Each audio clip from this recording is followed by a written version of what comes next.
Oh. Not that I was saying. Oh, okay. Well, go. Try again. Welcome to today's fishing report. What else am I gonna say? So, our apologies for last week. Brock and I were in the Boundary Waters, hanging out with my other son Chase, and camping and fishing, getting rained on a lot. But don't worry, we were still fishing. Let me show you this picture of Brock with some smallmouth that he was catching. Brock wasn't slowed down that much by not having a depth finder or trolling motor. He could fish out of a canoe and the shoreline pretty well. But yes, so welcome to today's fishing report for early July. Along with the fishing report, we've got a topic that we really want to get into. So today, we're going to talk about the new Minnesota boating law, which a lot of people are upset about or having questions about. We're going to answer those. So hold with us. We're going to get to that. Let's get to the report first. Okay, Brock, why don't you tell everybody what the big fish, the hot fish being caught right now is? Bass. Largemouth bass. Way to have the enthusiasm there. Brock's just very mellow. Bass. Okay. A lot of good bass fishing going on. Brock's right. Largemouth is definitely out fishing smallmouth at the moment. What is the hot lure? Well, I brought one with me today. Okay. This is called a fat Ica. It is not a tube jig. At first glance, it might look like a tube jig. Tube jigs are hollow inside. Okay. This is very dense in the center. It's called a fat Ica. I'll use an extra wide gap hook and put them in there. These are crushing it. The hottest lure, I would say, out there right now. So soft plastic, fat Ica. I'm gonna have to get some of these. So a lot more people using these now, and they're doing very well. So that's the hot lure with bass. I'll show you some pictures here. Okay, we got some pretty good bass being caught. Here's one of Eric. Okay. Reese, Quinn, keep going down the line here. Okay. Some pretty nice bass coming in. It's that standard Pelican Lake bass, you know, that 18-inch, 17, 19-inch once in a while. Comes in nice, fat, and heavy. Okay. Other species, are there walleye being caught? There was one. There was one. Okay. Quinn's got the walleye right here. Okay. Not a lot of walleye fishing going on. Some, but the walleye fishing is not very good right now. Bluegills, yes, a lot of people are catching bluegills. People are not taking pictures of them. They're like, yeah, it's another bluegill. It's almost too easy. So the sunfish fishing is very good. Whether it's bluegills or pumpkin seeds, it's very good. Pike, got a few. Again, it was Quinn who's got the nice pike of the week. So here's a pretty good length pike. All right, they're out there. I caught a pike this morning. Did not take a picture of it. I was out just fishing, doing some bass fishing. And yeah, they're out there. So water temp. 73 degrees. Okay. The bays, the points, the rock piles, they're going great for bass fishing. So sorry to rush through that because we have a topic we really want to get to. Last week on July 1st, Minnesota's new boating law went into effect. Brock, can you give us in a nutshell the breakdown of what the new law is? Okay, so basically, anyone under 21 years has to get a permit to drive a boat. Okay, so just like driving a car, Minnesota is now requiring a license. Okay. So, Dad, what was your first reaction when you heard this new law? You know, I heard about this law coming into effect this spring. All right, I got a notice, I think it came through the Minnesota Resort Association, and started paying attention to it. And I thought, are you kidding me? This is going to kill businesses like ours. This is a problem. I dug into it a little further. The first thing I was curious, do other states have boating laws requiring people to have a license or a permit? Okay. I know, Brock, you asked me this question at one point. You looked it up. What did you find on other states? Most of them do. Okay, almost every state in the United States has a boating law that requires the operator of the boat to have a license if they're under a certain age, right? That was common ground. Yep. Okay, so some states have laws if you're under 16. Some have under 21. Some have 40. Some have a certain year. Okay, they vary. What state did not have a law? Alaska, Wyoming. Alaska and Wyoming, okay? It said it was suggested, but not required. All right, so not everybody has a law. Minnesota was in the group that didn't have a law. And we have a lot of boating going on. You might not know this, but Minnesota has more boats owned per capita than any state in the country, okay? So it's ridiculous. It's like 1 in every 6 people in Minnesota own a boat. So there's a lot of boating going on here. You know, all these lakes we have, and we've had no boating laws. Okay, whether you agree with it or not, we can agree there's a lot of people on the water. And there has been some accidents over the years. Minnetonka has been pretty well known for having some pretty significant accidents a couple years ago. And I know something's been talked about. I didn't ever think it was going to happen, but it is. So to get the boating license, first let's talk about what you have to do. So Brock, you went through this process when you got your operator's permit because you were underage at one point to be driving a boat. So you went through, you took a course. Okay, that's what they do now, right? It's a course. Mm-hmm. Okay. The new, do you know how long the course is for everyone to get now? It's the exact same. Okay, 3 hours is what they suggest. Okay, it's 3 hours of classes you do online. I think there's some videos you watch, some presentations, and they go over stuff. The fee, $35. Okay, my opinion is this is the biggest reason we're doing this. I think this is a way for the government to try to make money. You know, they're gonna monetize things and say, hey, we can get $35 per person now. So that happens. Okay, is there a test? Yep. Yes, there's a test. Okay, I haven't taken the test. You have. How hard was it? I mean, it was pretty easy. Okay, you can't take the test until you finish the course, though. They don't have something where you just skip ahead and take the test. Well, they did have. You can pay extra money to skip the course. You can expedite it. Okay, I believe it's $60 if you do that. There's an abbreviated thing that you can go through. Again, that just makes me think it's just a cash grab by the government. But okay, so you have to have it. Who? We covered the what. Who has to have the boat operator's permit in Minnesota now? Right now it's 21 and younger. 21 and younger has to have it. Now, for people like us, where we run a marina here, we're not allowed to rent to under 21 anyway. So our insurance won't allow that. So not a huge factor for me yet. So this year, anyone under the age of 21 has to have one. Next year it's 25. 25. Okay, so it goes to 25 years old, and they do it by your date of birth. So right now, if you're born in 2004 or since 2004, you have to have it. Next year it's 2009. 2000. 2000. Oh, did I go the wrong way? Wrong way. I went the wrong way. Sorry. 4 years away. 2000. Okay, and then we go to 93. Is that what I saw? Because the next one's 87. That's the final one. Okay, so by year 4 in 2028, when this law fully rolls out, it's going to be anyone who was born in 1987 or more recent. Okay, by that point, I think that's like 38, 39 years old. Dude, you're so old that it doesn't even affect you. I'm going to be exempt the way it's currently written. Thank you, Brock. I am older than that. Yes. So yeah, if you are born before 1987, this does not affect you at the moment. There are rumblings that they're going to at some point stretch this out to include everybody. But there's nothing official on that. So I don't know whether that's going to happen or not. I've heard the rumors. I've heard rumblings. I have no idea if that's just people upset who are trying to push an agenda or feelings on, or if that's coming from somewhere. I have not heard that from any legitimate sources. And what might that source be? As a resort owner here on Pelican Lake, I am part of the Minnesota Resort Association. So that's called the Community of Minnesota Resorts. We pay dues to be part of that. We do get regular newsletters from them. We go to conferences. I try to stay pretty up to date on the legals and things. And we have a full-time lobbyist who works with us to help get laws. I'm not sure how this one got through without all of our support because it caught me off guard. But he does tend to try to keep us appraised of what's going on. So his emails on this when it got passed did not have anything to do with predetermined idea or notion that it will include everybody. Okay, and that's as close as I can get to the source of these things. Is that I've met this he's a lawyer.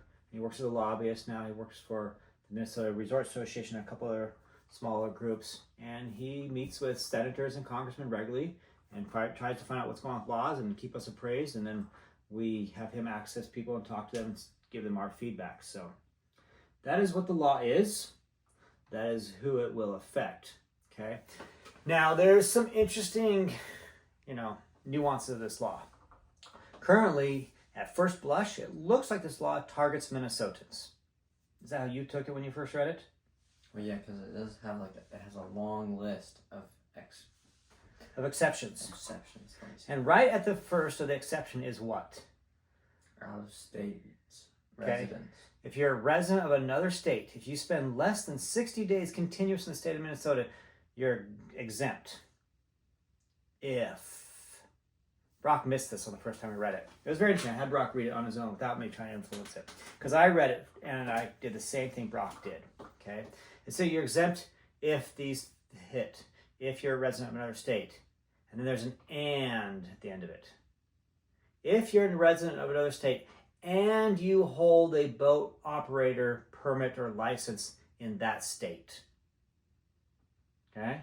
And that's a really key thing, because I know the people I've talked to are really mad. They're saying, it's only the Minnesotans. It's the out-of-state people that are the problem. You can tell who's Minnesotan when they say that, okay? That's not the case on either count, okay? It is not just out-of-state boaters who are the problems, and it is not out-of-state boaters who are exempt. Out-of-state boaters are not exempt if they don't have a license in their own state, okay? Their home state, if you have a license or permit, you'll be exempt here. It's just like Brock, you and your sister both have out-of-state driver's licenses, okay? He has a learner's permit, not a full-blown driver yet, but same idea here, okay? You have a permit from another state that allows you to drive when you're with your parent.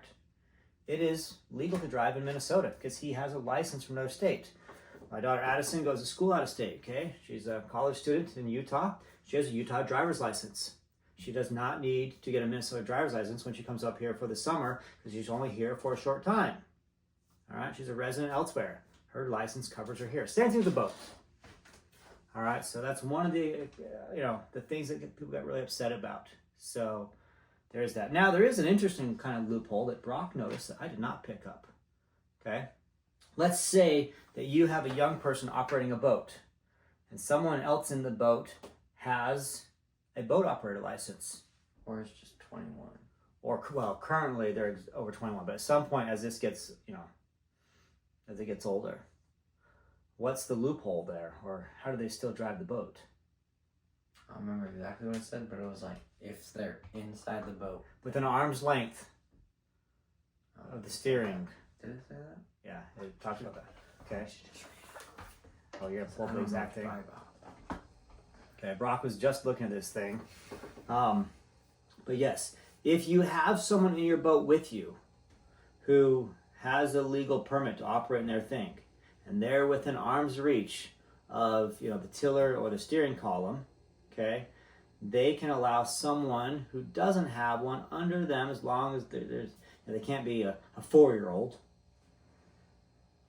but they can do it. And that's the same way we have it now with minors. Okay, but that person with the boat operator license then assumes responsibility at that point. Okay, so that's something important to understand. Yeah, Brock just said, oh, it does say that. See, he questions me sometimes. Okay, so there is that. Now, how is this enforcement being done?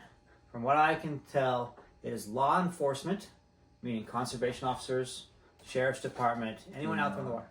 DNR, that's conservation officers, okay, they can ticket you for this. And from what I understand, the state wants to make some money on getting these licenses. How much is the ticket? I don't know what the ticket is. I've never met anyone who got that ticket yet. But they are looking for that, okay? So please be aware. If you're boating in Minnesota now, this is a state law. Whether you like it or not, I don't think it's going away. Okay, so as someone who owns and runs a marina, how does this affect you? Yeah, there's going to be some ways this will affect us, okay? One thing that's going to happen, Brock, is we have, as you know, a certain number of people who stay with us here who do not plan on renting a boat when they first come. Okay? They come here, they want to go berry picking, they want to go see the bears, visit Navoyage National Park, whatever. And then one day they look how the water, it's beautiful on the lake, and they want to go play on the water. And they say, hey, can we rent a boat? And usually what do we say? Yeah. Absolutely. If we have a boat available, we're renting the boat, okay? That's how we make money. We rent boats. And we quickly show them a few things. All right, Brock, so when you check out a boat to somebody, what are the things that you always show people? You cover to help them with some safety. What do you do? Just basically all the things you need to have, like the paddle, life jackets, fire extinguisher, the prop. And we always show them, make sure it's a good prop going out. We go through the safety features of that boat. There's a couple of legal things we have to tell them, okay? There's a ladder on the boat, the engine has to be off when using the ladder, that sort of thing. And we cover how the buoys work. That's a really critical thing here on our lake, is helping be safe. Okay, so we're already doing that with them. It takes 10 minutes, maybe 20 if the person has a lot of questions, and then they're on the water. That game just changed. Now, you want to rent a boat, and you say, okay, do you have a boat operator's license? And they go, what? Okay, and we'll say, hey, we got a real quick safety presentation we have to give you, and you got to go take a 3-hour course, and you got to go take a test, and you got to pay a $35 fee. What do you think's going to happen to boat rentals? They're going to plummet, okay? So please, if you're coming up here in northern Minnesota or come to rent a boat, have someone get a license before they come. Now, there's a caveat here, though, Brock. Okay, it's written into the law that if you are a renter, you are responsible to check for these licenses, unless your marina sales, your rentals, are less than a certain percentage of your overall gross revenue for your business. I think it's 20 or 25%.